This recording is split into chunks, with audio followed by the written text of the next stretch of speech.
Today we will continue from the last point we stopped at last lecture, is how we can define the number of unknowns we have in a circuit, and how we can do the assumptions for the variables inside the circuit, and how we can deal with the different elements inside the circuit.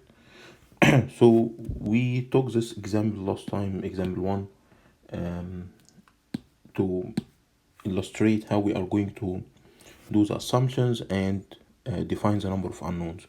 So we will continue from this example again. So here in this circuit we have 3 sources and we have 4 resistances. The 3 sources we have 2 voltage sources and 1 current source. So the known values is V1, V2, I1, or the voltage of the first voltage source and the voltage of the second voltage source, and the current given from the current source. Don't forget these variables are has directions, so we know I1 as a value and we know its direction. We know V2 as a value and we know its polarity or direction. We know V1 as a value and we know its direction. Also we know the value of the resistances R1, R2, R3, R4. What is unknown in the circuit? The unknowns in this circuit is the current of this voltage source. What is its current? The voltage of this current source, the current of this voltage source, and the current of each of these resistances. And once we know the current inside the resistance, it's easy to get its voltage by using Ohm's law that V equals IR. So how we will assume the current directions? So we said we will assume the current leaving the positive terminal for a voltage source. So here I V1 is unknown. For V2, here we have I V2 is unknown. For the voltage source, we don't know what is its voltage, but we will assume the voltage, so the current is leaving the positive terminal. So here is the current so we will assume the voltage, so the current is leaving the positive terminal. So here is the voltage V of I1. Here is the positive, so the current is leaving the positive here. For the resistance, it's totally fine to assume the current in any direction. So here for R1, we can assume the current going in this direction as I R1. For R2, we can assume the current going in this direction as I R2. For R4, we can assume the current going in this direction as I R4. For R3, we can assume the current going this direction as I R3. And it's totally up to you where is the direction you are going to assume for the current in the resistance. But once you assumed the current into the resistance, the voltage across the resistance will be assumed in such a way that the current is entering the positive, because the resistance is a load, and load means it consumes energy, and this is true and this is correct. So the resistance, the current will be always entering the positive terminal of the voltage. So here is VR2, and here we will have a voltage here VR1. Here we will have a voltage here VR3, and here we will have a voltage here VR4. So the directions of E of these voltages will be assumed for a resistance, so the current is entering the positive of the voltage. So the unknowns we have now are the current of V1, the current of V2, the voltage of the current source I1, the current inside resistance 1, current inside resistance 2, current of resistance 3, current of resistance 4. Now why we didn't say in the unknowns VR1 and VR2 and VR3 and VR4? Because the voltages here are not independent unknowns. It's a dependent unknown. The voltages depend on the current. So once you have IR1, you can get VR1. Once you have IR2, you can get VR2, and so on. So the number of required equations are 7. So to solve this circuit, the number of equations equal to the number of the elements. So we have 1, 2, 3, 4, 5, 6, 7 elements. So we will need 7 equations. The question is how you are going to write these equations. If you write an equations, number of equations equal to number of unknowns, now you are able to solve the circuit, and you solve the circuit or you have the circuit solution. What we are explaining here is just the generic, straightforward way of solving the circuit, but we will use some shortcuts and some easier ways as we go through the course. Now, how we are going to get the equations. So how we are going to generate equations. So to generate equations, we have two basic laws. One is KCL, and the second one is KVL. So we have two basic laws that can solve any circuit. One is KCL and one is KVL. So what is KCL? KCL is the conservation of a charge. So the current flows as an electric charge Q, and this electric charge Q is flowing into your circuit. So at any point where the circuit has branches, so the flow incoming to this branch equal to the flow outgoing from this branch. So the incoming flow Qn equal to the outgoing flow Q out. Or in terms of electric currents, we can say that the summation of the current I entering a node equal to the summation of the current I leaving same node. So what we need to highlight about KCL, that KCL is applied at a node, and it is applied to current. So what is the definition of a node?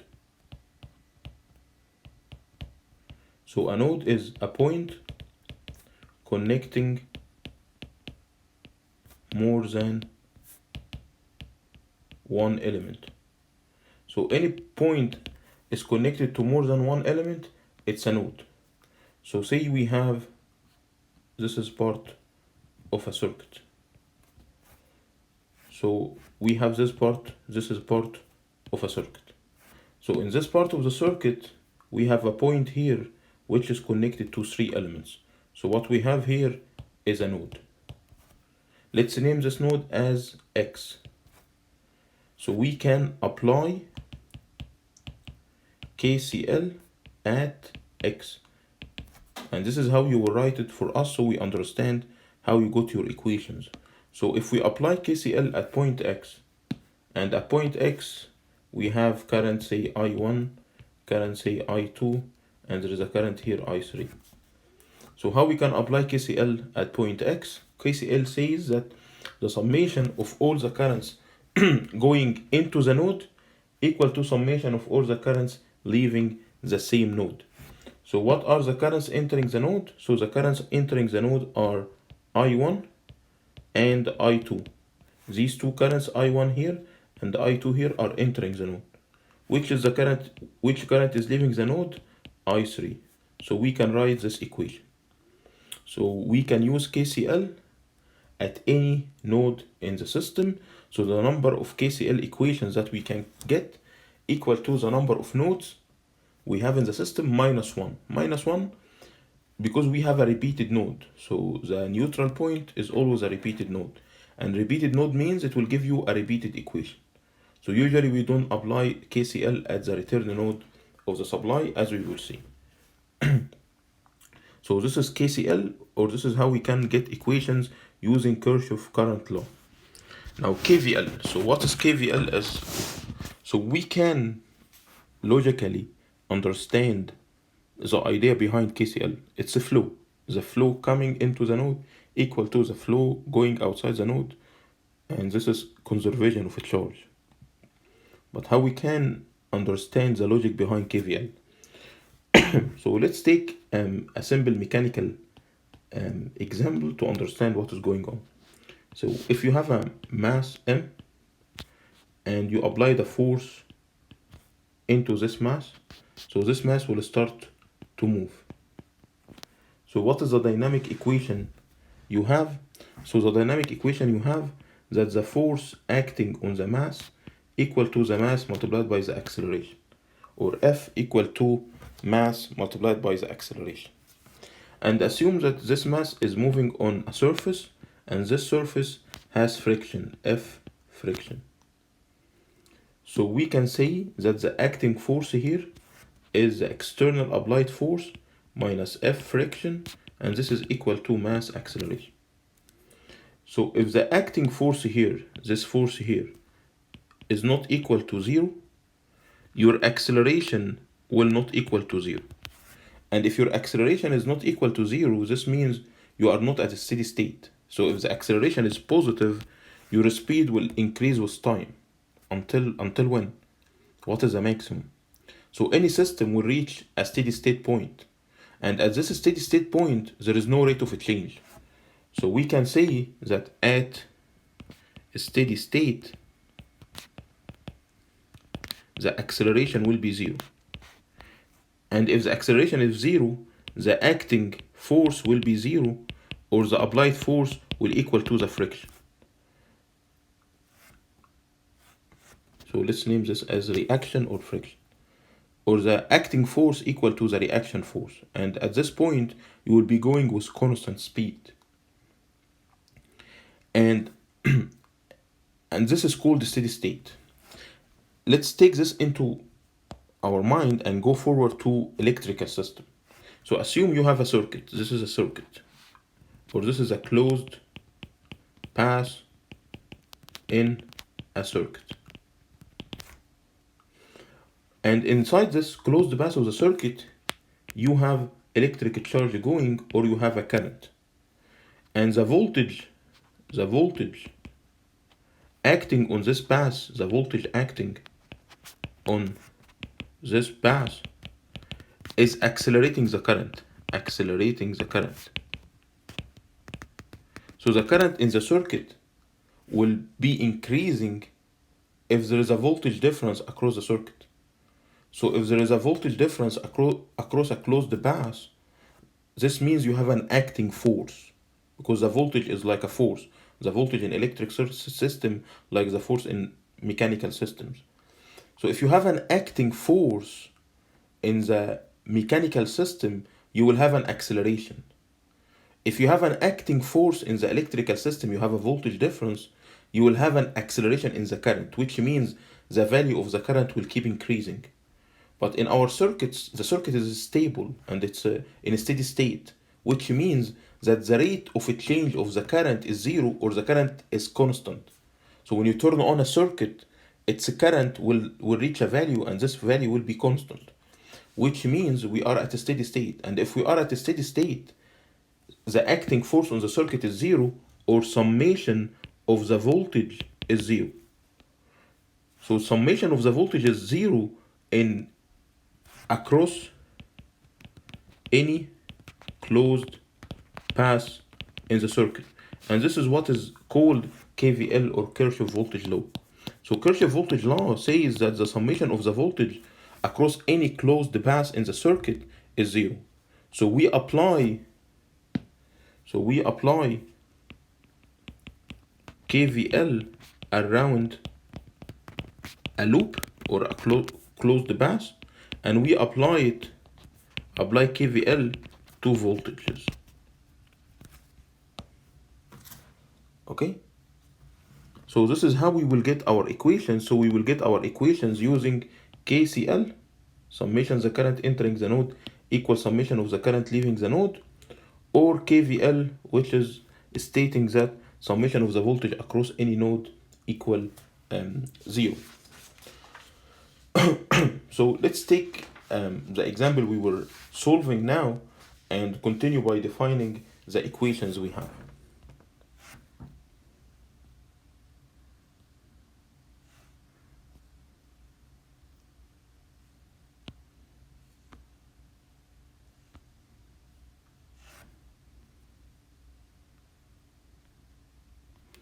So let's bring the circuit here.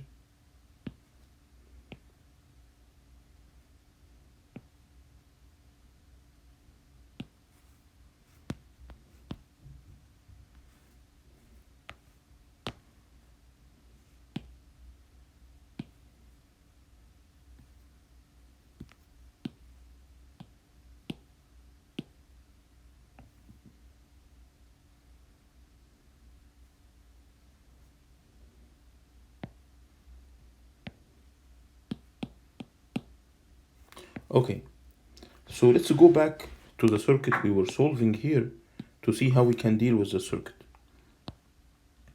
Okay, so in this circuit we said that we have 7 unknowns, and if we have 7 unknowns we need to write down 7 equations. So let's see how we can write down these 7 equations. So let's take the circuit here and see how we can write down 7 equations. So how many loops we have? So we can say that we have a loop here. And if we have a closed loop here, this means we can apply KVL here. And also we have another loop here. And also we have another loop here. So how many loops we have? We have 3 loops. So we can write 3 KVL equations. So we have 3 equations out of the 7 equations that we are looking for. And we cannot apply any more KVL, as we will see. But for nodes, we have a node here. This is a node. We have a node here. We have a node here. This is a node.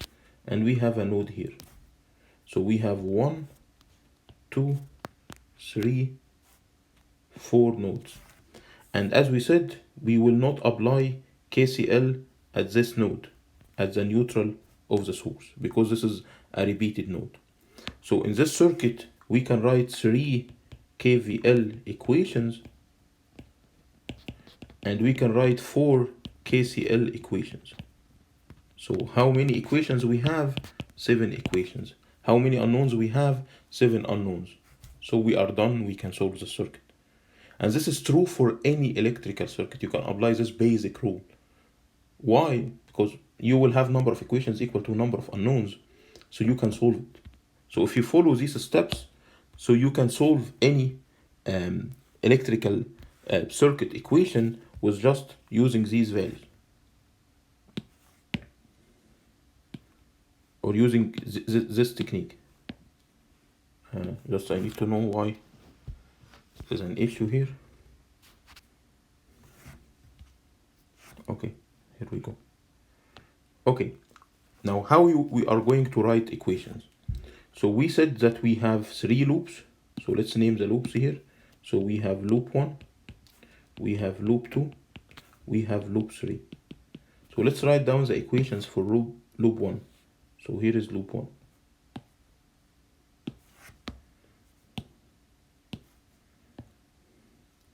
Okay, so let's write down the equations for loop 1. So what are the equations we have for loop 1? So how we will apply KVL? So to apply KVL, we will move in any direction. So we will move in any direction. And we will use the first sign we will see as the sign of the voltage. What is the meaning of this? So I will move in this direction. So what I see here, I see negative. So I will write negative. And the voltage is V1. Then I will continue moving. What I will see here for the voltage, I will see negative. So I will write negative. Which voltage? VR2. What is VR2? It's R2 multiplied by the current inside resistance 2. So this equation here is VR2. Then I will continue moving. So I will see here another negative. So I will write negative. And the voltage here will be R4 multiplied by IR4 equals 0. And this is equation of 1. But you have to mention to us how you got this equation. So I will write KVL in loop 1. So we can understand how you got this equation while we are marking your solution. So how we will apply KVL? First we will select a closed path. After we select a closed path, we will move into this closed loop, and we will take the first sign that we will see for the voltage. Now let's follow the same steps for loop 2. So let's copy loop 2.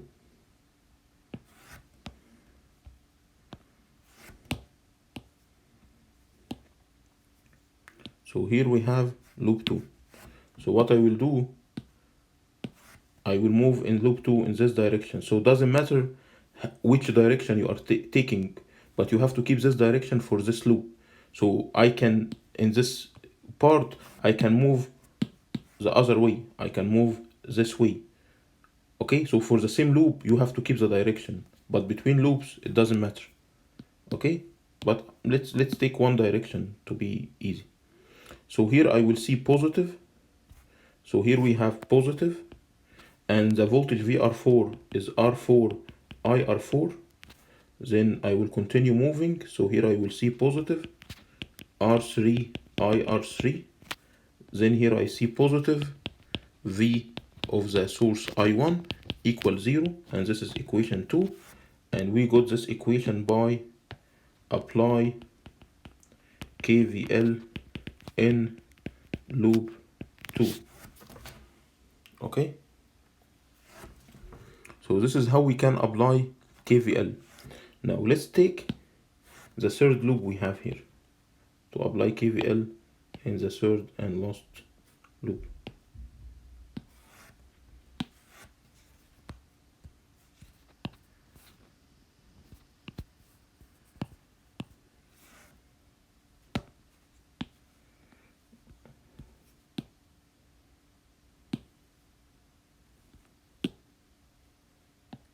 Okay, so here is our loop 3. So we will write down KVL in loop 3. So when we apply KVL in loop 3, so we will move, say, in this direction. So here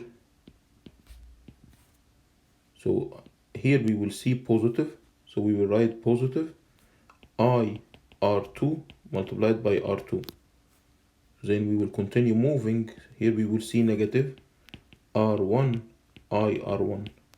Then we will continue moving, we will see a positive here, so we will write positive V2. Then we will continue moving, we will see a negative here, so we will write negative R3 I R3 equals 0, and this is equation 3.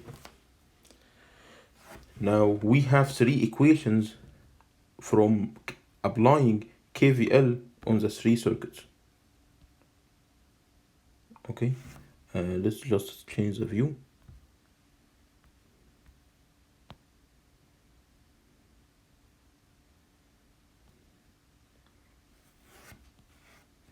Let's delete this one. So now we have 3 equations from applying KVL. So we applied KVL here, we applied KVL here, we applied KVL here. Now let's go back to one of the important questions. Okay, let's copy the circuit again and answer a very important question.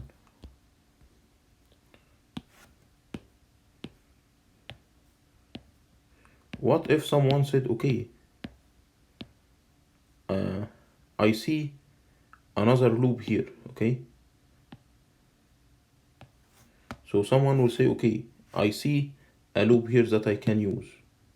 And this loop can be formed by, say, going this way.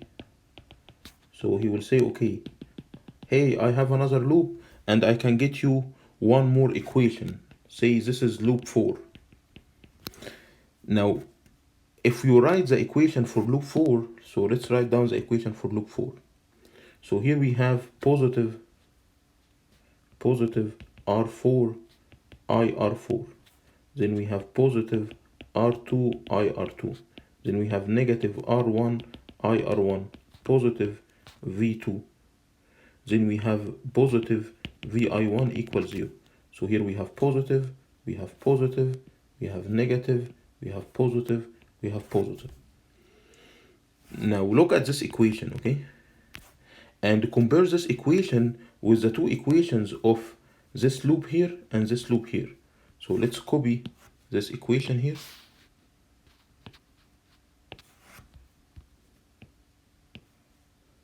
Okay, so this equation is the equation for loop 3. And let's copy the equation for loop 2.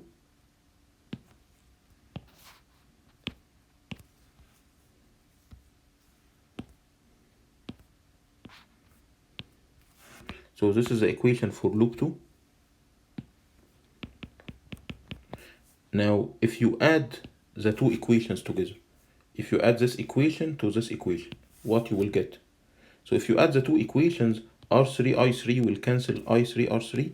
So you will get R2, I, R2 minus R1, I, R1 plus V2 plus R4, I, R4 plus VI1 equals 0. So if you added these two equations, you will get this equation here. If you added the equation of loop 2 plus the equation of loop 3, you will get this equation, which is exactly the same as this equation. So when you start to combine loops, you are not getting a new equation. You are getting a repeated equation. That's why when you are writing KVL, you write KVL for basic loops. What is the meaning of basic loops? The basic loops without combining any loops. So if you look at the circuit here, this loop is basic loop. This loop here is basic loop. This loop here is basic loop. If you start to combine loops, what you are getting a repeated equation. So this is a repeated equation. Why repeated equation? It's like you are finding what is the value of this variable from this loop, and you are substituting it in the second loop, which means when you add the two equations, this variable here, which is the shared variable, will be cancelled. Okay, so when we write KVL for the basic loops. We are not combining loops, because combining loops will give you a repeated equation. And if you have a repeated equation, the determinant of the matrix you have to solve the circuit will be 0, which means you cannot find a solution. So make sure that when you are selecting the loops, you are selecting the basic loops. So after we finish KVL, now we will write down KCL. So let's add a page here, and let's copy the circuit again.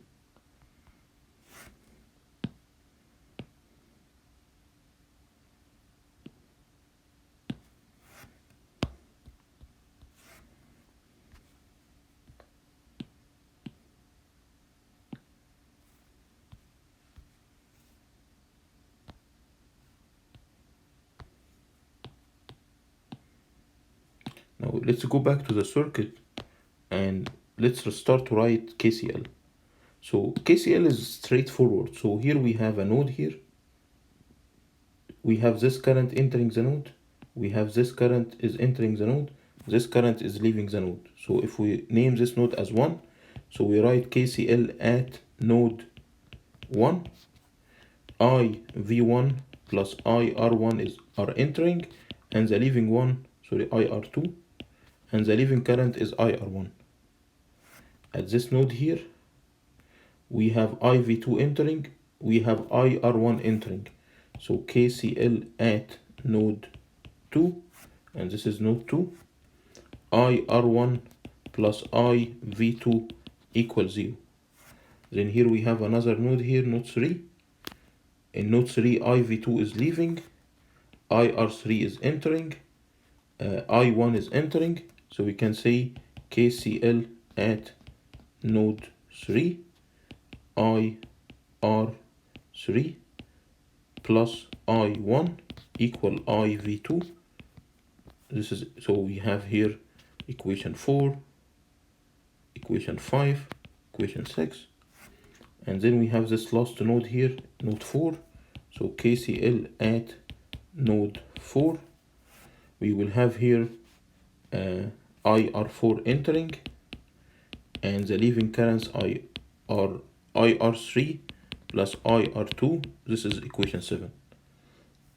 And if we apply KCL at this node, we will get a repeated version from these equations by adding them or subtracting them. We are not getting a new one. So we will not write KCL at the neutral node or the return node. Now we have 7 equations in 7 unknowns, and we can solve the circuit. But instead of doing this, we will follow more simple steps. So these are the steps that we will follow to solve any circuit.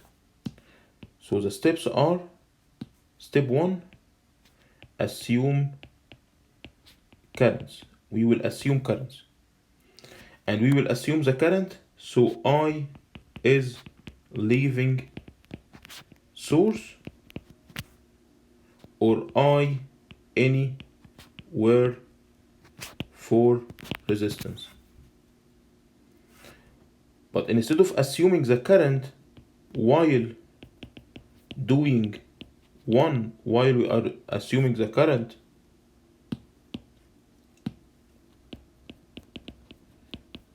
apply KCL. Why? For example, if we assumed that this current is IV2, instead of assuming another current here IR1 and then we say that the addition of the two currents are the same, we can apply KCL here and say, okay, IV2 is entering, so IV2 will be leaving. So now instead of defining two unknowns, we will use the same one unknown IV2, which will cut down your equations. So while you are doing one, while you are assuming the current, apply KCL. After you finish the current assumption, you define voltage direction. And after you define voltage directions, you apply KVL. And these steps will guarantee for you that you are solving the circuit in the minimum number of steps ever.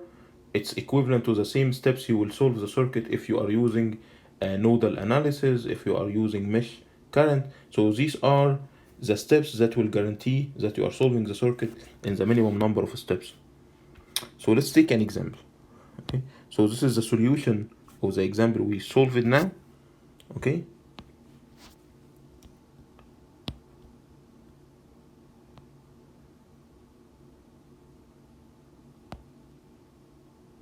now let's take this example. For this example, we need to find the power supplied by the 1 ampere source. So this is the question. We need to find the power supplied by the 1 ampere source, which means we need to solve the circuit, finding the currents and the voltage for each element in the circuit. Once we have this, we can say that the power of the voltage of the current source is VI. Okay, so we need to calculate the voltage of this current source here, or we need to solve the circuit. So you can pause the video here and you can start to define your variables and start to write down your equations. Then you can run the video again and see if you got it right. So what are the steps we will follow to solve a circuit? We said we will start by assuming the current directions, and after we assume the current directions, or while we are assuming the current directions, we will do KCL, and once we are done, we will do KVL. So let's see how this will cut down the time and the effort you will put to solve the circuit.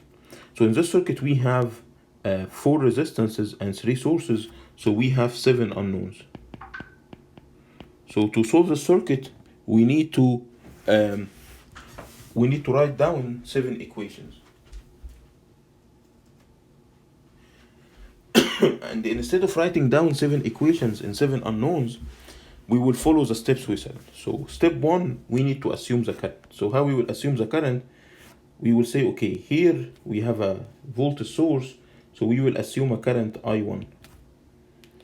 But instead of coming at this point and start to assume current from these branches, we can say, okay, look, this current source here has 1 ampere, so this current is 1 ampere.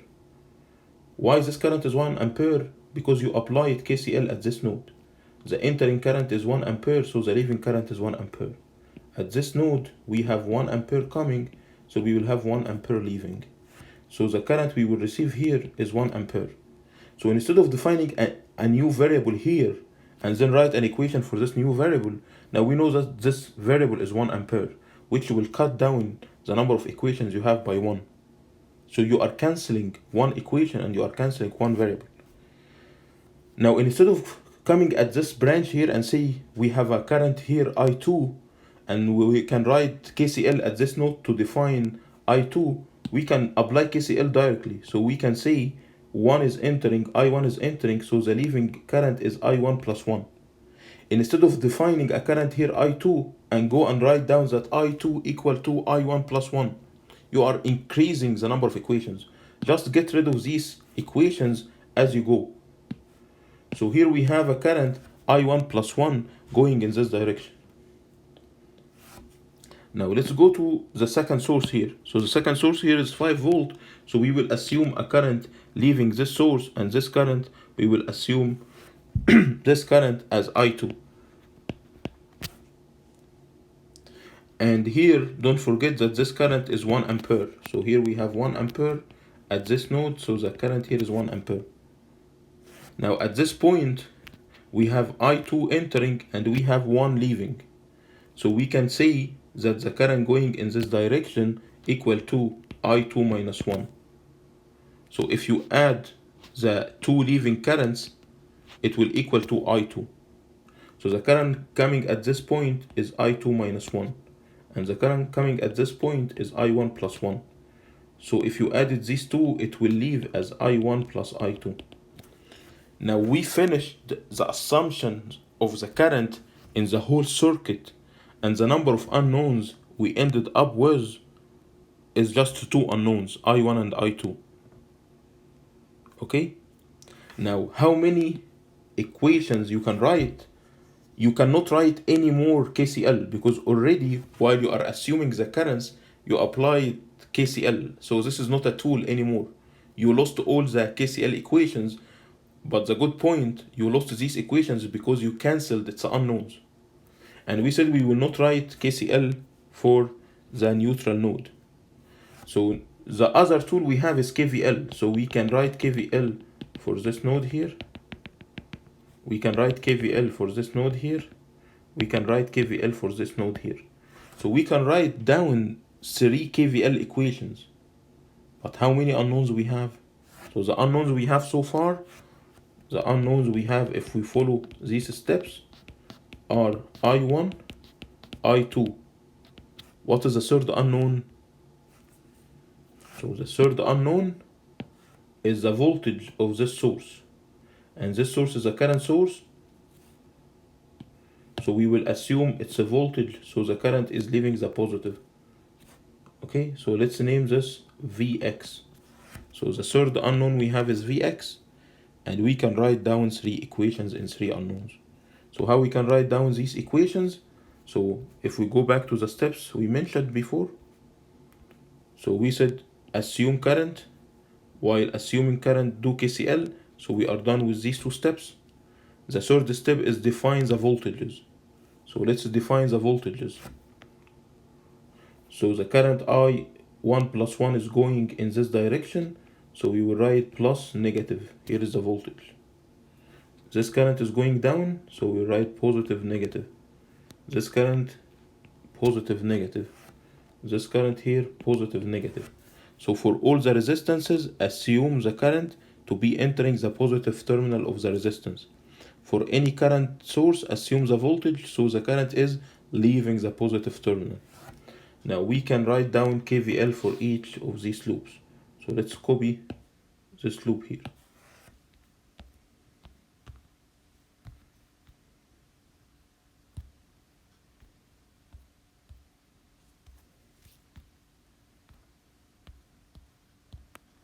Okay, let's wait until it is loading. Okay, so let's write KVL for this loop here.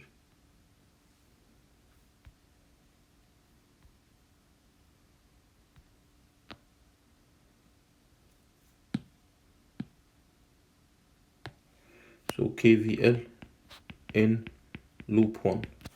So we will move in this loop here negative, positive, here positive. So we will write negative 10 volt, positive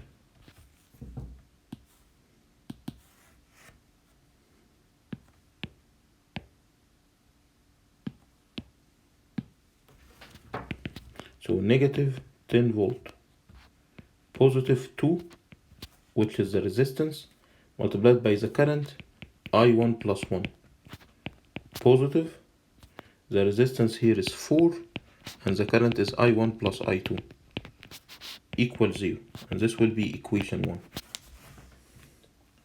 So we are done with the equation in this loop here. Now we can write the equation for the second loop. So let's copy.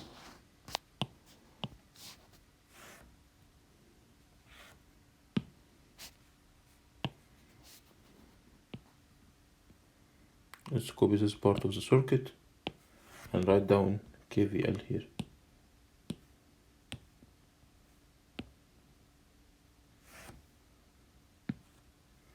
So here the current is going down, so here we have positive, negative, and this current is I1 plus I2. So if we move in this direction, so we have negative, we have negative, we have positive. So we have negative 4 I1 plus I2. Negative 3 I2 minus 1. Positive 5 equals 0. So we have negative 4 multiplied by the current. Negative 3 multiplied by the current. Positive 5 equals 0, and this is equation 2. Now we can write KVL in the last loop, which is the top part here.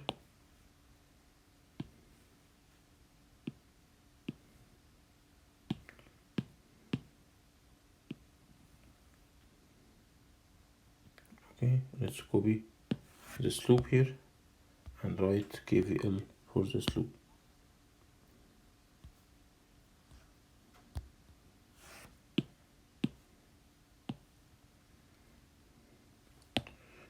So for this loop, if we start moving in this direction, so we have negative, this resistance is 2 ohm, and then we have positive.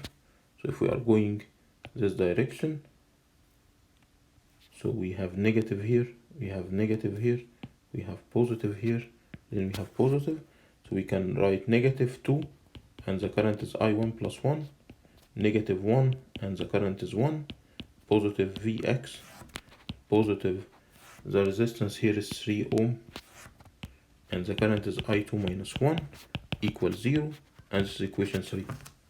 Now we have 3 equations in 3 unknowns, so we can solve equation 1, equation 2, equation 3, which you can do using your calculator. So you don't have to solve this using Cramer rule, just using your calculator. You can solve 3 equations in 3 unknowns. We can find I1 to be 2.923 ampere, and we can find Vx to be 6 volt. So the power of the 1 ampere source is Vi. Its voltage is 6 volt, and its current is 1 ampere. So the power is 6 watt, and this 6 watt is supplied. Why the 6 watt are supplied? Because if we go to the current source, it has a 1 ampere, and we assume the voltage Vx.